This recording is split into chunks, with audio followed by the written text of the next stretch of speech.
తల్లి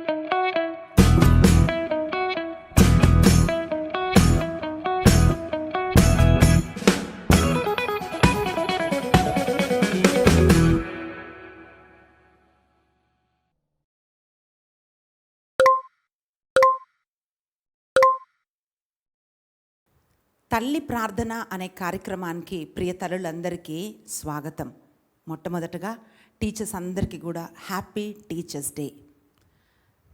ప్రియులరా, తల్లి ఒడి మొదటి బడి అంటారు. మొదటి టీచర్, మొదటి ఉపాధ్యాయురాలు ఎవరు అనంటే తల్లి. బిడ్డ పుట్టినది మొదలుకొని ఎదిగేంత వరకు వాళ్ళకెంత వయసు వచ్చినా సరే తల్లి బిడ్డలకు అది తెలీదు ఇది తెలీదు అని చెప్తూనే ఉంటుందండి. ఎలా తినాలో, ఎలా తాగాలో, ఎలా నడవాలో, ఎలా పడుకోవాలో, ఎలా బట్టలు వేసుకోవాలో, ఇతరులని ఎలా గౌరవించాలో, ఎలా మాట్లాడాలో, పరిస్థితులను ఎలా ఎదుర్కోవాలో, ఏం చేయాలో, ఇలా ఒక్కటేంటి ప్రతి ఒక్క విషయం తల్లి బిడ్డలకు నేర్పిస్తూ ఉంటుంది. ఇలా రాయాలి అని వాళ్ళు రాసేటప్పుడు వాళ్ళ చేతులు పట్టుకొని రాయడం తల్లి నేర్పిస్తుంది, చదవటం తల్లి నేర్పిస్తుంది, బిడ్డలకు నడక నేర్పిస్తుంది. పెళ్ళి అయిన తర్వాత కూడా వాళ్ళు ఏవైనా పరిస్థితులు ఎదుర్కొంటుంటే అలా కాదు, నేను ఇలా చేసేదాన్ని, ఇలా చెయ్యి, అలా చెయ్యి అని ప్రతి ఒక్క విషయం తల్లి బిడ్డలకు నేర్పిస్తుంటుంది. ఎలా ప్రార్థన చెయ్యాలో కూడా తల్లి నేర్పిస్తుంది. పిల్లరా, నా జీవితంలో దేవుడు ఈ అద్భుతం చేశాడు కనుక మీరు ఇట్లా ప్రార్థన చేస్తే ఇలా అవుతుంది అని దేవుణ్ణి గురించి కూడా చెప్పేది మొట్టమొదటగా తల్లే ప్రియులరా.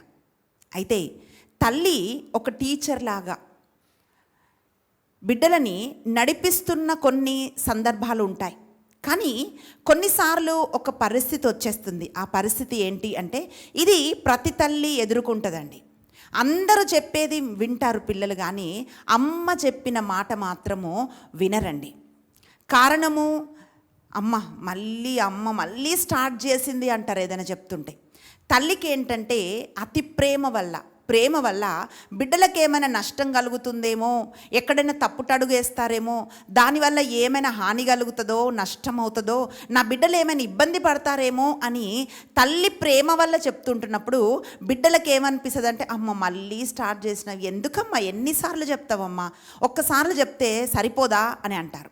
వాళ్ళు ప్రయాణం చేసేటప్పుడు కూడా, రోడ్డు దాటేటప్పుడు కూడా అమ్మ చెప్తుంది, మీరు జాగ్రత్తగా దాటాలి, మీరు ఫోన్ మాట్లాడకూడదు, అలా చేయొద్దు, ఇలా చేయొద్దు అంటే మేమేమైనా చిన్నపిల్లలమా అని చాలాసార్లు పిల్లలు తల్లిదండ్రుల్ని, లేక ప్రత్యేకంగా తల్లి ఎక్కువ చెప్తుంటుంది జాగ్రత్తలు. అయితే తల్లిని పిల్లలు అంటూ ఉంటారండి. ఒక పాయింట్ వస్తుంది, ఆ పాయింట్ వచ్చినప్పుడు పిల్లలు అమ్మ మాట వినరండి. కారణం మాకే అంత తెలుసు అని పిల్లలు అనుకోవచ్చు, లేక వాళ్ళని నడిపించే అంత చదువు, తెలివి, జ్ఞానం తల్లికి లేకపోవచ్చు, లేక ఆ పరిస్థితి పట్ల సరియైన అవగాహన తల్లికి లేకపోవచ్చు. ఇలా కారణాలు ఏవైనా కానివ్వండి. ఇంకా కొంతమంది పిల్లలు అంటే ఇంటి వాళ్ళు చెప్పిన మాట వినరు, అమ్మ చెప్పిన మాట వినరు, బయట అందరు చెప్పిన మాటలు వింటారు, కానీ అమ్మ మాట మాత్రము కొట్టి పాడేసే పిల్లలు లేకపోలేదండి. అంటే అటువంటి పిల్లలు ఉంటారు.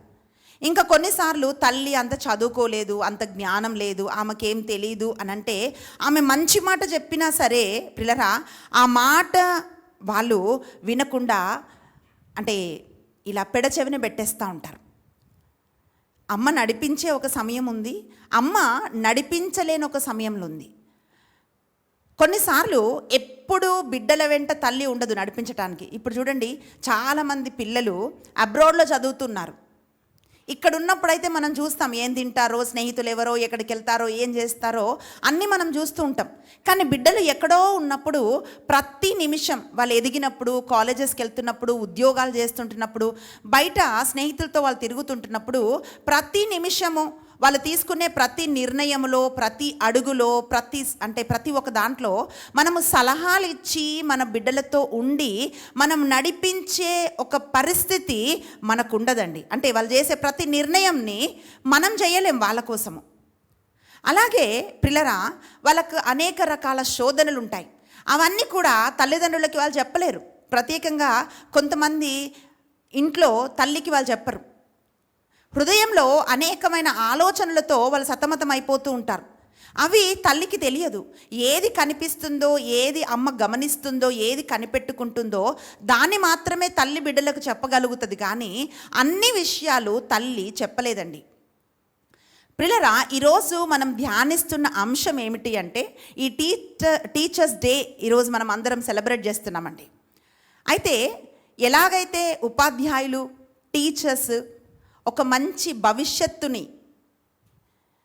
పిల్లలకు ఇస్తారో, అలాగే తల్లి ఒక టీచర్ లాగా, బడిలో టీచర్స్ ఉంటే ఇంట్లో తల్లి ఒడిలో ఆ ఒడినే బడిగా మార్చుకొని తల్లి బిడ్డల్ని నడిపిస్తూ ఉంటుంది. ప్రియులారా, టీచర్స్ నడిపించలేని కొన్ని సందర్భాలు ఉంటాయి, తల్లిదండ్రులు నడిపించలేని కొన్ని సందర్భాలు ఉంటాయి. మరి అప్పుడు మన బిడ్డల్ని ఎవరు నడిపిస్తారు అనేదే ప్రశ్న. అదే మన దిగులు, అదే మన భయం, మన ఆలోచన. దానికి ప్రభు ఏమంటున్నాడంటే ఆయన ఒక చక్కటి వాగ్దానం ఇస్తున్నాడు. ప్రియులారా, ఈరోజు తల్లి టీచర్ కాదు, స్కూల్లో టీచర్ కాదు, ఎవరు అంటే మన ప్రభువే ఉపాధ్యాయుడై, టీచర్ అయ్యి ఆయన మన బిడ్డలకి అన్నిటినీ నేర్పించి నడిపిస్తాడు అని వాగ్దానం ఇస్తున్నాడు. యెషయా గ్రంథము 54వ అధ్యాయము 13వ వచనంలో మనం చూసినట్లయితే ప్రియులారా, అక్కడ వాక్యం ఏం చెప్తుందంటే, నీ పిల్లలు అందరూ యావే చేత ఉపదేశం పొందుతారు, వారు అధిక విశ్రాంతి గలవారగుతారు అని వాక్యం పలుకుతుంది. దీంట్లో 2 భాగాలు మనము చేసి ఒక్క భాగాన్ని మనం ధ్యానిస్తున్నామండి. అదేమిటి అంటే, నీ పిల్లలందరికీ నేను ఉపదేశం చేసేదను అని ప్రభు వాగ్దానం ఇస్తున్నాడు. చూడండి, ఒక బెస్ట్ స్కూల్లో చదివితే, ఒక బెస్ట్ కాలేజ్లో చదివితే, ఒక బెస్ట్ యూనివర్సిటీలో చదివితే మనం ఏమనుకుంటామంటే వాళ్ళకంత నాలెడ్జ్ ఉంది అని మనం అనుకుంటాం. కొన్నిసార్లు అంత ఉండకపోవచ్చు, బట్ స్టిల్ వాళ్ళకంత నాలెడ్జ్ ఉంది అని మనం అనుకుంటాం. ఎందుకంటే ఎక్కడ వాళ్ళు చదువుతున్నారో, ఎవరు వాళ్ళకి ఆ చదువు నేర్పిస్తున్నారో ఆ కాలేజ్ స్టాండర్డ్ని బట్టి మనము జ్ఞానం అంచనా వేస్తూ ఉంటాం. అలాగే ఉద్యోగాలు ఇచ్చేటప్పుడు కూడా, క్యాంపస్ సెలక్షన్స్ చేసేటప్పుడు కూడా ప్రియులారా, అలాంటి పెద్ద పెద్ద కాలేజెస్ నుంచి తొందరగా జాబ్స్ వస్తూ ఉంటాయి. అందుకే ఒక మంచి కాలేజీకి వెళ్ళాలని పిల్లలు ఆశపడుతుంటారు. ప్రియులారా, ఇక్కడ మన బిడ్డలకు ఉపదేశం చేసేది ఎవరు అంటే జ్ఞానమునకు అధిపతి అయిన దేవుడు, ఆది అంతమైన వాడు, మొదటివాడు కడపటివాడు, సర్వం ఎరిగినవాడు ఆ దేవాది దేవుడు మన బిడ్డలను నడిపిస్తానని ఆయన వాగ్దానం ఇస్తూ ఉన్నాడు. ఆమేన్, హల్లెలూయా. ఈరోజు ప్రియ తల్లి, నీవు వాగ్దానం ఎత్తిపట్టి ప్రార్థన చేయాల్సింది ఏంటి అంటే, అయ్యా నేను ఇంక ఉపదేశం చేయలేను, నాకు అంత జ్ఞానం లేదు.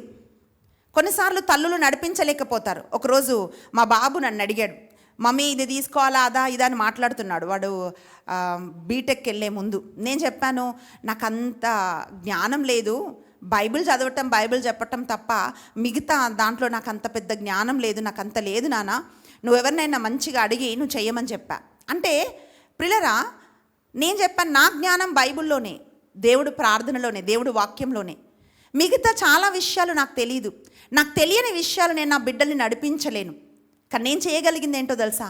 నేను ప్రార్థన చేస్తాను, ప్రభువా నీవే నా బిడ్డలకు ఉపదేశం చేయాలయ్యా, వాళ్ళు నడవవలసిన మార్గాన్ని నువ్వు వాళ్ళకు చూపించాలయ్యా, నీవే ఆలోచన చెప్పాలయ్యా అని చెప్పి నేను ప్రార్థన చేస్తాను. ప్రియులారా, ఎప్పుడైతే ఒక తల్లి ప్రార్థన చేస్తూ ఉంటుందో అప్పుడు సరి అయిన మార్గంలో బిడ్డలు నడిపించబడుతుంటారు. ఎందుకంటే వాళ్ళను నడిపించాలని ఏదైనా ఒక అవసరం ఉన్నప్పుడు, ఒకరోజు ఒక సహోదరి నాతో చెప్పటం నేను విన్నాను. ఆమె ఏమన్నా తెలుసా, అక్క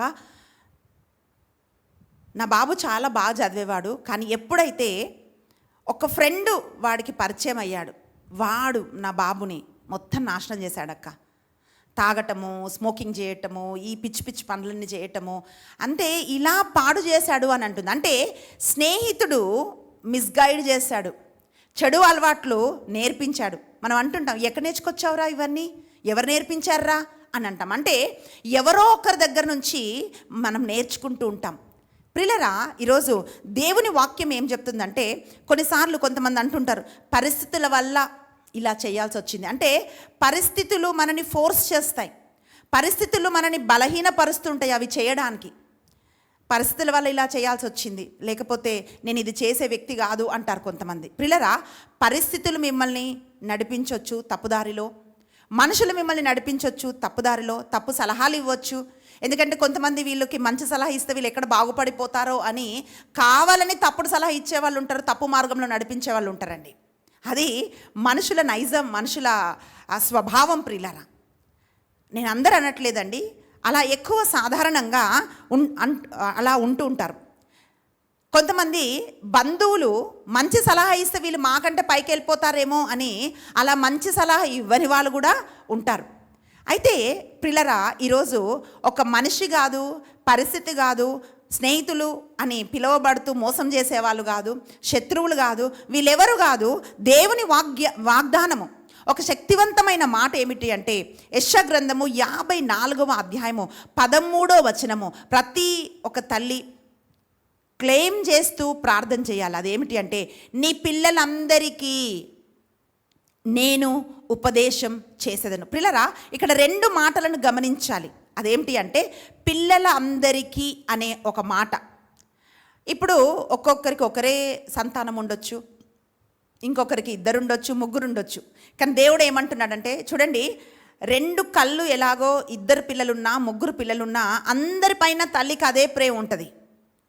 ఒకరు బాగుపడి ఒకరు పాడైపోతే తల్లి ఓర్చుకోలేదు.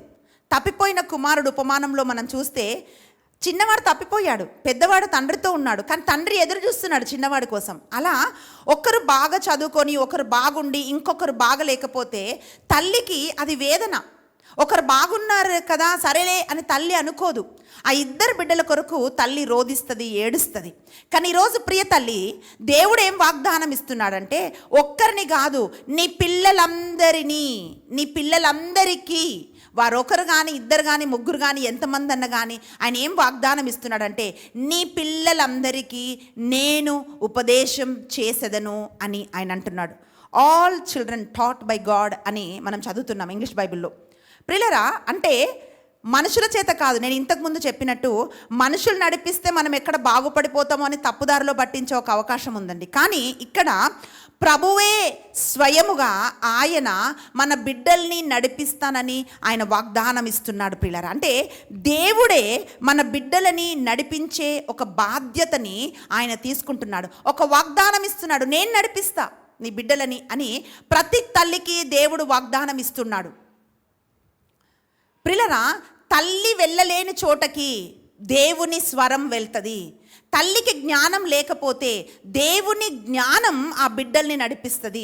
తల్లి అన్నిసార్లు బిడ్డల పక్కన ఉండలేదు, కానీ సర్వాంతర్యామి అయిన దేవుడు ప్రతి క్షణము కంటి పాప వలె నీ బిడ్డలని ఆయన కాపాడి నడిపిస్తుంటాడు. ఎందుకంటే ఒక తల్లి ప్రార్థన చేస్తుంటున్నప్పుడు ఆ ప్రార్థనకు జవాబుగా దేవుడే స్వయంగా వెళ్ళి తన బిడ్డలకు ఆయన నడిపిస్తాడు. ఆయన స్వరం వాళ్ళను వెతికి పట్టుకుంటుంది, వాళ్ళు ఎక్కడున్నా సరే. ప్రియులారా, అందుకనే ఈరోజు ఈ దేవుని వాగ్దానం ఎత్తిపట్టి మనము ప్రార్థన చేయాలి. ఎందుకంటే ఇది మానవ జ్ఞానం కాదండి, ఇది మానవ జ్ఞానం కాదు. మానవ జ్ఞానం అంటే బిడ్డలు చాలా చదువుకోవచ్చు, చదువుకొని కూడా ఎన్నోసార్లు జీవితంలో పొరపాట్లు చేస్తూ సరి అయిన డెసిషన్స్ తీసుకోలేక, సరిగ్గా నడవలేక ఎంతోమంది కెరియర్ పోగొట్టుకుంటున్నారు, జీవితాన్ని పోగొట్టుకుంటున్నారు, రకరకాల సమస్యల్లో వాళ్ళు ఇరుక్కుంటున్నారు. కానీ దేవుడు ఏమంటున్నాడంటే, ఆయన దైవ జ్ఞానముతో మన బిడ్డల్ని నడిపిస్తానని ఆయన వాగ్దానం ఇస్తున్నాడు. This is not human education, but this is divine instruction. ప్రియులారా, ఆయన తన నడిపింపిచ్చి మన బిడ్డల్ని నడిపిస్తానని ఆయన వాగ్దానం ఇస్తున్నాడు. ఎప్పుడు ఆయన నడిపిస్తాడు అని బైబిల్లో కొంతమంది తల్లుల జీవితంలోంచి ఈరోజు మనం ధ్యానం చేయబోతున్నాం. మొట్టమొదట ఒక స్త్రీని మనం చూసినప్పుడు ప్రియులారా, ఎప్పుడు దేవుడు మన బిడ్డలకు సహాయం చేస్తాడంటే, ఎప్పుడైతే తల్లి శక్తి ఉన్నంత వరకు, బిడ్డలు విన్నంత వరకు, తన సామర్థ్యం ఉన్నంత వరకు, నడిపించినంత వరకు తల్లి ఖచ్చితంగా నడిపిస్తుంది బిడ్డల్ని. బట్ ఒక పాయింట్ వస్తుంది, ఒక లిమిటేషన్ ఉంటుంది. దాని తర్వాత తల్లి బిడ్డల్ని నడిపించలేని స్థితి కావచ్చు, పరిస్థితి కావచ్చు. అట్లాంటి సమయంలో హెల్ప్లెస్ అయిపోయినప్పుడు, నిస్సహాయ స్థితిలో ఉన్నప్పుడు అప్పుడు దేవుడు మన బిడ్డల్ని నడిపిస్తాడు. ఆ సంఘటన ఆదికాండము 21వ అధ్యాయము 17 నుంచి 19వ వచనం వరకు మనం చూసినప్పుడు ప్రియులారా, అక్కడ ఒక చక్కటి సంఘటనను మనం చూస్తున్నాం. అంటే తల్లి ఎప్పుడైతే నిస్సహాయంగా మారిపోతుందో అప్పుడు దేవుడు సహాయం అందిస్తాడు, అప్పుడు దేవుడు మన బిడ్డల్ని నడిపిస్తాడు. ఇక్కడ ఆదికాండం 21:17-19 మనం చూసినప్పుడు ప్రియులారా, అక్కడ మనము హాగారును చూస్తున్నాం. భర్త చేత తరిమివేయబడి ఆ తిత్తుల్లో నీళ్ళైపోయి ఏం చెయ్యాలో అర్థం కాక ఆ అరణ్యంలో, ఇంకా నీళ్ళు లేకపోతే బ్రతకలేరు కదండి, ఇంకా నా కుమారుడు చనిపోతాడు అని అనుకుంటున్నట్లాంటి సమయంలో ప్రియులారా, తన కొడుకుని దూరంగా అక్కడ పడేసి, ఇంకా తన కొడుకు మరణం చూడలేను, ఏ తల్లి చూడలేదండి. బిడ్డలు కష్టపడుతుంటే తల్లి ఎంతైనా కష్టపడుతుంది, కానీ బిడ్డలు కష్టపడుతుంటే తల్లి చూడలేదు. తల్లి ఏమంటుందో తెలుసా, ఇక నా కొడుకు మరణాన్ని, నా కుమారుని మరణాన్ని నేను చూడలేను అని చెప్పి దూరంగా వెళ్ళి ఆమె కన్నీరు గారుస్తూ ఎలుగెత్తి ఏడుస్తున్నప్పుడు పడేసిన ఆ కుమారుడు ఇష్మాయేలు అక్కడి నుండి ఆయన హాగారు కుమారుడు ఏడుస్తున్నప్పుడు పిల్లరా, దేవుడు ప్రత్యక్షమై ఆ పరిస్థితిని అంతటిని కూడా ఆధీనంలో తీసుకుంటా నిస్సహాయంగా ఏడుస్తుంది. ప్రభువా, ఎవరు మమ్మల్ని నడిపిస్తారయ్యా, ఎవరు నా కొడుకుని బ్రతికిస్తారయ్యా, ఇక్కడ ఎవరున్నారయ్యా దారి చూపించటానికి, ఎవరున్నారయ్యా సహాయం చేయటానికి అని ఆ తల్లి కన్నీరు విడుస్తున్నప్పుడు పిల్లరా, మనం వాక్యంలో చూస్తున్నాము, హాగారు కళ్ళని దేవుడు తెరిచాడు. పక్కనే ఉన్న నీటిని, ఆ బావిని ఆమె చూసింది, ఆ తిత్తులని నీటితో నింపి తన కుమారుడికి నీళ్ళని అందించింది. అప్పుడు దేవుడు ఏమంటున్నాడు తెలుసా, అమ్మా నువ్వు ఏడవకు, నువ్వు భయపడకు, నీ కుమారుడు నేను విడిచిపెట్టను. ఆ తల్లి ఏడిపేంటో తెలుసా, నేను చనిపోతానేమో అని కాదు, నా కుమారుడు చనిపోతాడేమో. నీళ్ళు లేకపోతే తల్లైనా చనిపోతుంది, కుమారుడైనా చనిపోతాడు. కానీ తల్లి తన ప్రాణం కొరకు ఏడవటం లేదండి, కొడుకు ప్రాణం కొరకు ఆమె ఏడుస్తూ ఉంది. అప్పుడు ఆయన అంటున్నాడు, ఇదిగో నీ కుమారుడు ఇష్మాయేలు మహాజాతిగా మారుతాడు, నేను అతన్ని దీవిస్తాను అని చెప్పి దేవుడు నీళ్ళిచ్చి ప్రాణం పోసి దీవించి ప్రిలరా ఆ కుమారుణ్ణి నడిపించినట్లుగా, హాగారును నడిపించినట్లుగా మనం చూస్తున్నాం. ప్రియబిడ్డ, ఈరోజు ఇంకా నీకు మాటలు లేవేమో అంటే, హాగారుకి ఇంకా మాటలు లేవు. కొన్నిసార్లు మనం ప్రార్థన చేస్తున్నప్పుడు పెద్ద పెద్ద మాటలు చెప్పి గంటలు మనం ప్రార్థన చేయగలుగుతాం, కానీ వేదనతో ఉంటున్నప్పుడు ఇంకా మాటలు రావు, మనకు ఒక మూలుగొస్తుంది, ఇంకా మాటలు ఉండవు మనకు. అయితే ఈరోజు ప్రియబిడ్డ, నువ్వు వేదనతో బాధతో మాటలు లేక నువ్వు మూలుగుతూ ఉంటున్నప్పుడు దేవుడు నీ బిడ్డలని దర్శిస్తాడు. నీ బిడ్డలు ఎక్కడో ఉండి కష్టపడుతున్నారేమో, నువ్వు వెళ్ళలేవేమో సహాయం చేయటానికి, కానీ దేవుడు తన దూతలని నీ బిడ్డల నిమిత్తము ఆయన పంపిస్తాడు. ఆయన అంటున్నాడు, నేను నీ బిడ్డలకు మార్గం చూపుతాను, నేను నీ బిడ్డలు నడవలసిన మార్గంలో నేను నడిపిస్తాను అని చెప్పి ఆయన అంటున్నాడు, నేను ఉపదేశం చేసేదను అంటున్నాడు. రెండవదిగా మనం చూసినట్లయితే ప్రియులారా, ఎప్పుడు దేవుడు బిడ్డలతో మాట్లాడతాడంటే, ఎప్పుడైతే ఒక తల్లి తన బిడ్డలని దేవుడికి సమర్పిస్తుందో, ఎప్పుడైతే ఒక తల్లి తన బిడ్డలని దేవుడికి సమర్పిస్తుందో అప్పుడు దేవుడు మన బిడ్డలతో మాట్లాడతారు. ప్రార్థన చేస్తున్నప్పుడల్లా మనం చేయాల్సింది ఏంటో తెలుసా, ప్రభువా ఈ దినం నా కుమారుణ్ణి నీకు సమర్పిస్తున్నా, నా కుమార్తెని నీకు సమర్పిస్తున్నానని మనస్ఫూర్తిగా మనం ప్రార్థన చేస్తే పిల్లరా, మన బిడ్డలని దేవుడు నడిపిస్తాడు. ఒకరోజు ఒక తల్లి ఏం చెప్తుందో తెలుసా, అక్క నేను ఎంత చెప్పినా సరే నా కూతురు నా మాట వినట్లేదు అక్క, ఏం చేయాలో నాకు అర్థం కావట్లేదు అని అంటుంది. నేను చెప్పమ్మా, నువ్వు ప్రార్థన చేయి, దేవుడు మాట్లాడతాడు. దేవుడు మాట్లాడతాడా అక్క? ఎస్, దేవుడు మాట్లాడతాడు ప్రియ తల్లి. వాక్యం అంటుంది, మొదటి సమూయేలు గ్రంథము 1:28 మనం చూసినట్లయితే, హన్నా తన కుమారుణ్ణి దేవుని మందిరంలోకి తీసుకొని వెళ్ళి దేవునికి సమర్పించింది. ఆ తర్వాత సమూయేలు ఏం చేస్తాడు, ఏం చేయబోతాడు, గొప్పవాడవుతాడా గొప్పవాడు కాదా, అక్కడ చిన్న పని చేస్తాడా పెద్ద పని చేస్తాడా, ఇవన్నీ ఆమెకేం తెలీదు. కానీ ఆమె దైవభక్తి కలిగిన స్త్రీ గనుక తన కుమారుణ్ణి దేవుడికి ఆమె సమర్పించింది. వాక్యం ఏం చెప్తుందంటే, మొదటి సమూయేలు గ్రంథము 3:9-10 ఈ 2 వచనాలు చూసినప్పుడు ప్రియులారా, అక్కడ వాక్యం అంటుంది, చీకటి పడినప్పుడు ఇంకా దీపము ఆరిపోకముందే ప్రభువు సమూయేలుని పిలిచాడు. సమూయేలు అని పిలిచినప్పుడు ఏమనుకుంటున్నాడంటే, ఏలి యాజకుడు పిలిచాడేమో అని సమూయేలు పరిగెత్తుకొని వెళ్ళాడు. కానీ పిలిచింది సమూయేలు కాదు, ప్రభువే సమూయేలుని పిలిచాడు. మొదటిసారి, రెండోసారి, మూడోసారి కూడా ఆయన సమూవేల్ని పిలిచాడు. అప్పుడు ఏలీ ఏమన్నాడో తెలుసా? అయ్యా, అప్పుడు ఏలీకి అర్థమైంది, పిలిచింది నేను కాదు, ప్రభువే పిలిచాడు అని చెప్పి సమూవేల్కి చెప్తున్నాడు, ఇదిగో నీ దాసుడు ఆలకించుచున్నాడు, ఆజ్ఞ ఇమ్మని నేను దేవుణ్ణి అడిగితే దేవుడే నీకు నేర్పిస్తాడని చెప్పి ఏలీ సమూవేల్కి చెప్పటము మనం చూస్తున్నాం. ప్రియులరా, సమూవేల్ని పేరు పెట్టి దేవుడు పిలిచాడు. పిలిచినప్పుడు అప్పుడు సమూవేలుకు అర్థమైంది, తను ఒక యాజకుడులాగా, తను ఒక ప్రవక్తలాగా ఇజ్రాయేలు ప్రజల్ని నడిపించటానికి ఆ చిన్న వయసులోనే దేవుడు పిలిచాడు అని సమూవేలుకు అర్థమైంది. ఇప్పుడు చిన్నప్పుడు మనం చెప్తుంటాం ఏమనంటే, అమ్మ నువ్వు ప్రార్థన చేయి, నువ్వు బైబిల్ చదువు, నువ్వు గుడికి రా, అది ఇది అని చెప్తుంటే పిల్లలకు విసుగొస్తుంటుంది. ఏంటి ఊరికే ఎన్నిసార్లు చెప్తుంది మా మమ్మీ అని అంటుంటారు. అదే దేవుడు నీ బిడ్డలతో మాట్లాడితే, అందుకే ఇస్సాకుతో దేవుడు మాట్లాడాడు, అబ్రహాంతో మాట్లాడిన దేవుడు యాకోబుతో కూడా దేవుడు మాట్లాడాడు. ప్రియులరా, దేవుడు మాట్లాడితే, దేవుడు పిలిస్తే లోబడని వాళ్ళు ఎవరు ప్రియులరా? ఈరోజు ఏం చెప్పాలంటే, ప్రభువా నా బిడ్డల్ని నేను సమర్పిస్తున్నాను అయ్యా నీకు. నువ్వు సమూవేల్ని ఎట్లా పిలుచుకున్నావో, దేవుడు పిలిచినప్పుడు ఎవరైనా విధేయత చూపించాల్సిందేనండి.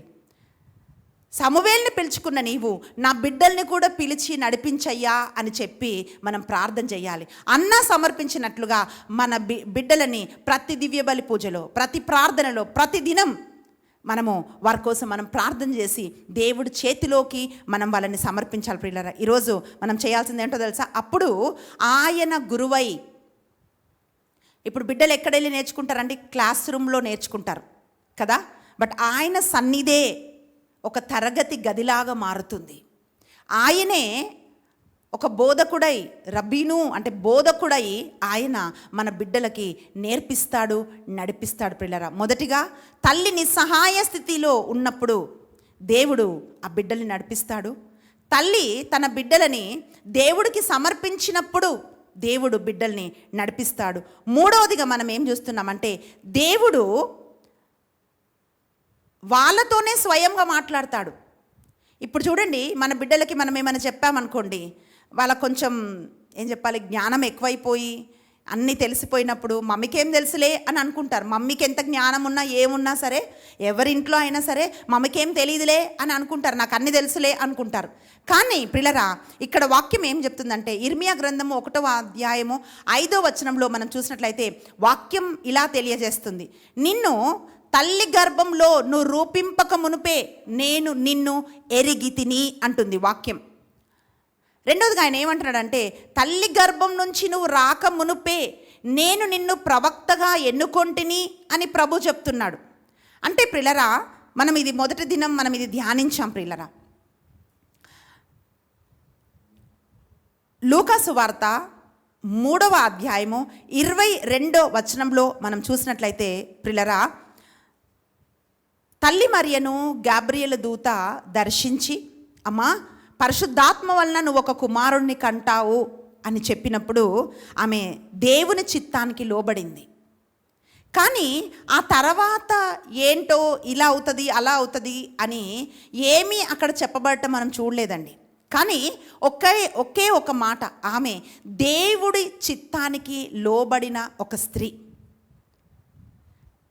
మనం ఏం చూస్తున్నామంటే, యేసుప్రభు జీవితంలోంచి, అంటే మనం చెప్తుంటాం, నానా అందరిలాగా నువ్వు కాదు కదా, యు ఆర్ ఎ క్యాథలిక్, నువ్వు దేవుని బిడ్డవు, నువ్వు ఒక క్రిస్టియన్, నువ్వు దేవునికి సాక్షిగా ఉండాలి అని చెప్తే ఇంకా మన పిల్లలు ఏమంటారో మీకు తెలుసు.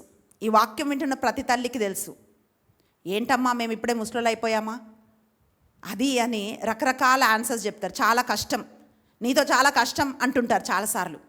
పిల్లరా, అంటే వాళ్ళు నువ్వు ఇది అని తల్లి చెప్తుంది, అమ్మా నువ్వు దేవుని బిడ్డవు అని తల్లి చెప్పినప్పుడు దాన్ని కొట్టిపడేస్తారు. కానీ ప్రియ బిడ్డ, అదే దేవుడు మాట్లాడినప్పుడు దేవుడు వాళ్ళని పట్టుకుంటాడు, వాళ్ళని నడిపిస్తాడు. ఇక్కడ మనం ఏం చూస్తున్నామంటే, లూకా సువార్త 3వ అధ్యాయం 22వ వచనంలో మనం చూసినప్పుడు, యోర్దాను నదిలో యేసుప్రభు జ్ఞానస్నానం పొందుకుంటున్నప్పుడు పరలోకం తెరవబడి పావుర రూపము వలె పరిశుద్ధాత్మ యేసయ్య పైకి దిగి వస్తూ ఏం చెప్తున్నాడంటే, ఇదిగో ఈయన నా ప్రియ కుమారుడు, ఈయన యందు నేను ఆనందించుచున్నాను అని చెప్పి పరలోకం నుండి ప్రభు స్వరము సాక్ష్యమిస్తుంది. అంటే ఆయన ఐడెంటిటీని చెప్తుంది. ఈయన ఎవరు? అందరూ ఏమనుకుంటున్నారు, ఈయన వడ్రంగైన యోసేపు కుమారుడు కాదా, ఇక్కడే మన పక్కన ఉంటుంది కదా మరియ తల్లి, ఆమె కుమారుడే కదా అని అనుకుంటుంది. కానీ ఆమె స్వయముగా పరిశుద్ధాత్మ వల్ల దైవ కుమారుని కన్నది అని చెప్పి వాళ్ళెవరూ గుర్తుపట్టట్లేదండి. అంటే ఇప్పుడు మనం ఎక్కడికైనా వెళ్ళినప్పుడు మనకు ఒక ఐడి కార్డు ఉంటుంది కదా, కొన్నిసార్లు మన ఐడెంటిటీ మనకు తెలియదు. ఈరోజు దురదృష్టం ఏమిటి అంటే, ఆడపిల్లలు నేను ఆడపిల్లలని వాళ్ళు ఐడెంటిఫై చేసుకోలేకపోతున్నారు, మగపిల్లలని ఐడెంటిఫై చేసుకోలేకపోతున్నారు. ఇక్కడ వాళ్ళకి కన్ఫ్యూజన్ వస్తుంది వాళ్ళు ఏంటి అని చెప్పి. అందుకనే ఈ పిచ్చి పిచ్చి పనులను చేస్తూ ఉంటారు బయట. పిల్లరా, ఇక్కడ ప్రభు ఏం చెప్తున్నాడంటే, ఈయన నా ప్రియ కుమారుడు, ఈయన నా కుమారుడు అని ఒక ఐడెంటిటీ ఎక్కడి నుంచి వచ్చిందంటే పరలోకం నుంచి వచ్చింది. ప్రియ తల్లి, ఈరోజు దేవుడు ఏం చెప్తున్నాడంటే, నీ బిడ్డ ఏమిటి, నా బిడ్డ అని చెప్పి దేవుడు చెప్తున్నాడు. ఈమె నా కుమార్తె, నేను చూసుకుంటా అని చెప్పి ప్రభు వాగ్దానం ఇస్తున్నాడు. లూకా సువార్త 2వ అధ్యాయము 49వ వచనంలో మనం చూసినప్పుడు పిల్లరా, అంటే ప్రభు మన బిడ్డలలో 2 విషయాలలో ఆయన వాళ్ళని నడిపిస్తుంటాడు. ఒకటి, వాళ్ళు ఎవరై ఉన్నారు, వాళ్ళ జీవితంలో వాళ్ళ గురి ఏమిటి, అంటే వాళ్ళ డెస్టినీ, వాళ్ళు ఏం చేయాలి అని ప్రభు మన బిడ్డల్ని నడిపిస్తుంటాడు. కొన్నిసార్లు మనం అడుగుతాం కదా, అక్క ప్రేయర్ చేయండి అక్క, ఈ వివాహ సంబంధం వచ్చింది, దేవుని చిత్తమా కాదా అని అంటారు. అంటే ఇక్కడికి ఈ ఇంటికి నా బిడ్డ వెళ్ళొచ్చా? కొంతమంది అడుగుతారక్క, ఈ ఉద్యోగం వచ్చింది, దేవుడి చిత్తమా కాదా? ప్రియులరా, దేవుడి చిత్తం మన జీవితంలో తల్లి ప్రార్థిస్తున్నప్పుడు బిడ్డలకు దేవుడు బయలుపరుస్తాడు.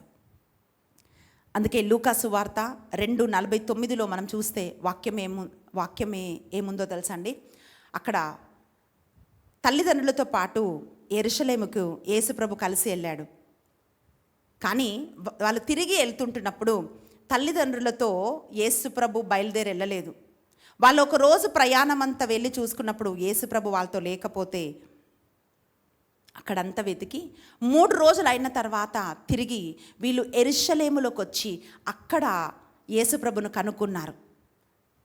అప్పుడు మరియ తల్లి ఏమందంటే, అయ్యా నువ్వేంటి ఇలా చేశావు అని అన్నప్పుడు ప్రభు ఏమంటున్నాడంటే, నా తండ్రి పని నేను చెయ్యాలని నీకు తెలియదా అమ్మా అని ప్రభు అడుగుతున్నాడు.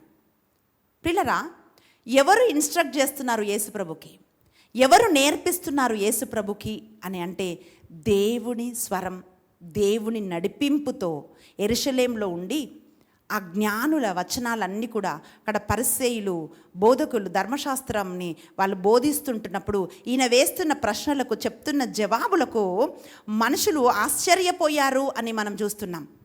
అంటే ఈరోజు తల్లి చెప్తే బిడ్డలు వినకపోవచ్చు, ఎవరైనా చెప్తే బిడ్డలు వినకపోవచ్చు, కానీ దేవుడే మన బిడ్డలకు బోధించి ప్రేరేపించి ఆయన వారిని నడిపిస్తాడు.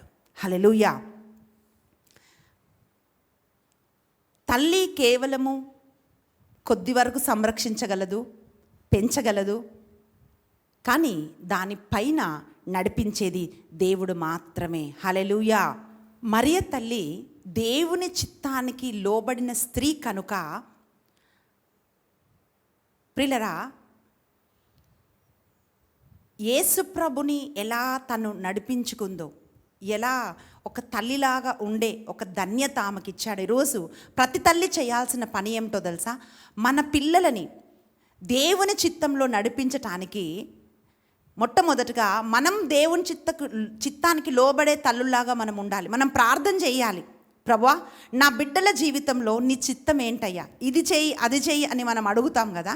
కానీ మనం అడగాల్సింది ఏంటంటే, ప్రభువా నీ చిత్తం నా బిడ్డల జీవితంలో జరిగించయ్యా, నా బిడ్డల్ని నువ్వు ఎక్కడికి నడిపించాలనుకుంటున్నావు, నా బిడ్డల ద్వారా నీ ఉద్దేశం ఏం చెయ్యాలనుకుంటున్నావు ప్రభువా అని చెప్పి మనం సమర్పించినప్పుడు వారి ద్వారా దేవుడు గొప్ప కార్యాలు చేస్తాడు.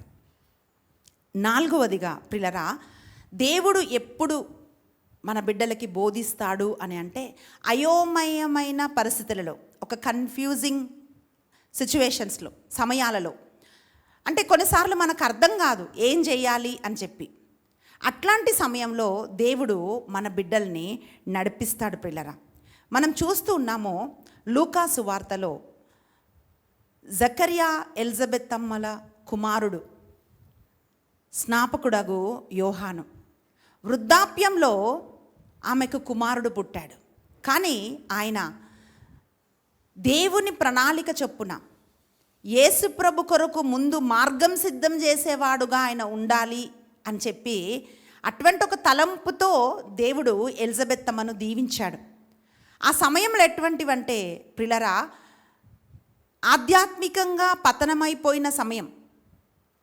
రోమా ప్రభుత్వము భయంకరంగా దేవుని బిడ్డల్ని తొక్కేస్తున్నట్లాంటి ఒక సమయంలో, ఇటువంటి ఒక సమయంలో ఎలా నా కుమారుడు ఈ సేవ చేస్తాడు ఏంటి అని అనుకుంటున్న ఒక సమయంలో మనం ఏం చూస్తున్నామంటే లూకా సువార్త 1వ అధ్యాయము 18వ వచనం మనం చూసినట్లయితే, శిశువు ఎదిగి ఆత్మ బలం పొందుకొని అరణ్యంలోకి కొనిపోబడ్డాడంట. ఇజ్రాయేలు ప్రజల ముందుకొచ్చే అంతవరకు ఆయన అరణ్యంలో ఆత్మ ద్వారా దేవుని ద్వారా బోధింపబడ్డాడు అని మనం వాక్యం చూస్తున్నాం. ఎలిజబెత్ అమ్మ ఎంతవరకు పెంచగలిగిందో అంతవరకే స్నాపకుడగు యోహానని పెంచింది. శిశువు ఎదిగి ఆత్మ బలం పొందుకొని అరణ్యంలోకి వెళ్ళాడంట. వెళ్ళినప్పుడు అక్కడ ఎలిజబెత్ అమ్మ కాదు నడిపించింది. అక్కడ నడిపించింది ఎవరు అని అంటే దేవుని స్వరము, దేవుని ఆత్మ స్నాపకుడగు యోహానును నడిపించింది. ప్రియ తల్లి, ఈరోజు నీ బిడ్డల్ని నడిపించలేనంత దూరంలో నీ బిడ్డలున్నారేమో, లేక వాళ్ళని నడిపించేంత జ్ఞానం నీకు లేదేమో, లేక నువ్వు చెప్పినా వాళ్ళు నీ మాట వినటం లేదేమో, ఏం చెయ్యాలో అర్థం కాని ఒక అయోమయమైన పరిస్థితిలో నీ బిడ్డలు ఉన్నారేమో. ఏది ఏమైనా సరే హాగారులాగా నీవు నిస్సహాయతలు ఉన్నావేమో, అన్నలాగా దేవునికి సమర్పించినట్లయితే, మరియ తల్లిలాగా దేవుని చిత్తానికి లోబడినట్లయితే, ఎలిజబెత్ అమ్మ ఎలాగైతే దేవునికి తన బిడ్డను సమర్పించిందో, ఎంతవరకు ఆమె చేయగలిగిందో అంతవరకు చేసి, దాని తర్వాత బిడ్డ ఎట్లా ఎదిగి దేవుని రాజ్యం కట్టువాడుగా మార్చబడ్డాడో, మనము కూడా మన బిడ్డల్ని దేవుడికి మనం సమర్పించినట్లయితే దేవుడే మన బిడ్డల్ని నడిపిస్తాడు. వాక్యం పలుకుతా ఉంది. యెషయా గ్రంథము 30వ అధ్యాయము 21వ వచనంలో మనం చూసినట్లయితే వాక్యం అంటుంది, ఇదిగో మీరు కుడికి కానీ ఎడమకు కానీ తప్పిపోకుండానట్లుగా ఒకని స్వరము మిమ్మల్ని నడిపించును అని దేవుడు వాగ్దానం ఇస్తున్నాడు. మనం ఏం ప్రార్థన చేయాలంటే, ప్రభువా నా బిడ్డని దర్శించు, నా బిడ్డలతో నువ్వు మాట్లాడు, వాళ్ళు నువ్వు పట్టుకో అయ్యా, నువ్వు బోధించు ప్రభువా, నీవే మాట్లాడు ప్రభువా అన్నప్పుడు దేవుడు ఏ సమయంలో ఎవరి ద్వారా ఏ పరిస్థితిలో ఏ సిచ్యువేషన్స్ కలగజేయాలో అవి కలగజేసి తప్పకుండా నీ బిడ్డల్ని పట్టుకొని వాళ్ళు ఎవరో, వాళ్ళు ఏం చెయ్యాలో, వారి ద్వారా దేవుడి ప్రణాళిక ఏమిటో, ఏ స్థానంలో దేవుడు వాళ్ళని ఉంచాలో అవన్నీ కూడా దేవుడు మన బిడ్డల జీవితంలో ఆయన నెరవేరుస్తాడు. ఆయనే బోధకుడై ఆయన అంటున్నాడు, ఇదిగో నీ పిల్లలందరికీ నేను ఉపదేశం చేసేదను అని దేవుడు వాగ్దానం ఇస్తున్నాడు. కళ్ళు మూసుకుందాం, మనం ప్రార్థన చేద్దాం. ప్రియబిడ్డ, నువ్వు చెప్పి చెప్పి అలసిపోయావేమో, ఇక నేనేం చేయలేను అనుకుంటున్నావేమో, చేతులెత్తి ఒక్క నిమిషం ప్రార్థించు. నీ బిడ్డల్ని సమర్పించు, పేరు పేరు వరుసన. స్తోత్రం నాయన, పరిశుద్ధాత్ముడా నా తండ్రి, నీకు వందనాలయ్యా. నా బిడ్డల్ని నేను నీకు అర్పిస్తున్నాను ప్రభువా. నీ పిల్లలందరికీ నేను ఉపదేశం చేసేదను అన్నావయ్యా. ఒకరికి చేసి ఒకరిని విడిచిపెడతానని నువ్వు అనలేదయ్యా. నీ బిడ్డలందరికీ నేను ఉపదేశం చేస్తానని వాగ్దానం ఇచ్చావు. నా బిడ్డలందరినీ నీ పాద సన్నిధిలోకి నేను సమర్పిస్తున్నాను. ఎక్కడెక్కడ దారి తప్పిపోయారో, ఎక్కడెక్కడ తప్పుడు నిర్ణయాలలో ఇరుక్కున్నారో, ఎక్కడ సమస్యలు ఉన్నాయో ప్రభా, ఎక్కడ జీవితాన్ని పోగొట్టుకున్నారో ప్రభా, ఎలాంటి పరిస్థితుల్లో బిడ్డలు ఉన్నారో ప్రభా, అన్నిటినీ మీ పాద సన్నిధిలోకి నేను సమర్పిస్తున్నాను నాయన. మీరే నా బిడ్డల్ని నడిపించండి, మీరే వారికి బోధించండి అయ్యా, మీరే వారితో మాట్లాడండి అయ్యా. వాళ్ళ చెయ్యి పట్టి మీరు నడిపించండి నడిపించమని, అయ్యా నా బిడ్డల్ని నీ పాద సన్నిధిలోకి సమర్పిస్తున్నాను అన్న సమర్పించినట్లుగా ఈరోజు నాయన నీ బలిపీఠం యొద్ద ఆ బిడ్డలని సమర్పిస్తుండగా తల్లి ప్రార్థన అనే ఈ కార్యక్రమంలో ఏకీభవించి ప్రార్థిస్తున్న ప్రతి తల్లిని, వారి బిడ్డలని అయా మీరే స్వయంగా నడిపించి ఉపదేశించి చెయ్యి పట్టుకొని ప్రభా అయా ఉన్నతమైన స్థానంలోకి నీ బిడ్డల్ని మీరు లేవనెత్తుకోమని యేసుక్రీస్తు బలమైన నామమున ప్రార్థించి అడిగి వేడుకుంటున్నాం తండ్రి, ఆమేన్. ప్రియులారా, ఇంట్లో తల్లి ఉపాధ్యాయురాలాగా, టీచర్ లాగా, స్కూల్లో టీచర్స్ మాత్రమే కాదు, అందరికంటే జ్ఞానం కలిగిన యేసు ప్రభు మన బిడ్డలకు ఉపదేశం చేస్తానని ఆయన వాగ్దానం ఇస్తున్నాడు. యెషయా గ్రంథం 54వ అధ్యాయము 13వ వచనం ప్రకారం దేవుడు మన బిడ్డల్ని నడిపించునుగాక. దేవుడు మిమ్మల్ని ప్రేమిస్తున్నాడు. God bless you.